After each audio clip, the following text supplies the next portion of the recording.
Well, we've probably heard them our whole lives and even try to live by them sometimes, but do we know what they really mean? Andy Mattingly from Forum Credit Union is here to help us understand how we can put some of those financial words of wisdom that we hear all the time to practice. So let's start with the one that we hear all the time: save early and save often. Well, there's two concepts there. The first one is about if you save early, you can take advantage of compounding, so you can save less over time.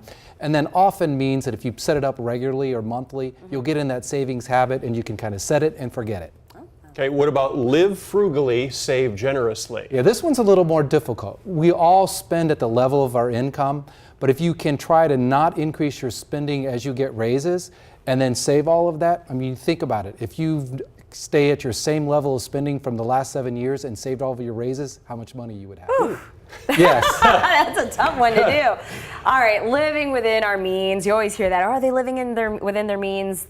That advice, what does it really mean? Well, some people just focus on not spending more than you make, but as you get older, you get more access to credit and you have a lot more means. So really there, you need to make sure you don't overextend yourself on credit and don't use credit for everyday expenses. And there are some times that we should use credit though, right? Yes, so for housing expenses or transportation, or maybe even if it's a short-term cash flow situation that you know you're going to pay off in 18 or 24 months, that's a good time to use credit. So sometimes we hear, save more than average, but that's got to be different for each person. So what are you recommending? Well, the goal is to be at 10%. The average is probably around 8% for retirement. If you want to save more, then you really got to push yourself to be at like 15% for retirement if you want to save more than the average. And do it now. Doesn't and matter. Do it now. Start now. Okay. And then there are major life changes. That's a popular phrase.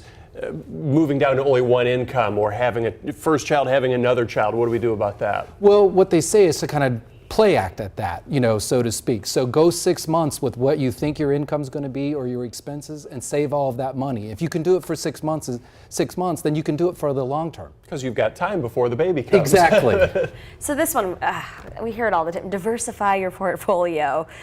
Just stocks? Is that what we're just talking about? Well, it's more than just types. Okay. So stocks, bonds, mutual funds like that. But then you also want to diversify within those types because there's different risk levels, different returns there. So you want to make sure you look at both pieces of that. And if we're not diversifying our portfolio, we are rebalancing our portfolio. Is that an easier one or a harder one to do? Well, it's actually an easier one. So if you have a diversified portfolio, over time, it's not going to stay at that, those levels. So if you don't rebalance, you're not going to be diversified anymore. So they have to work together.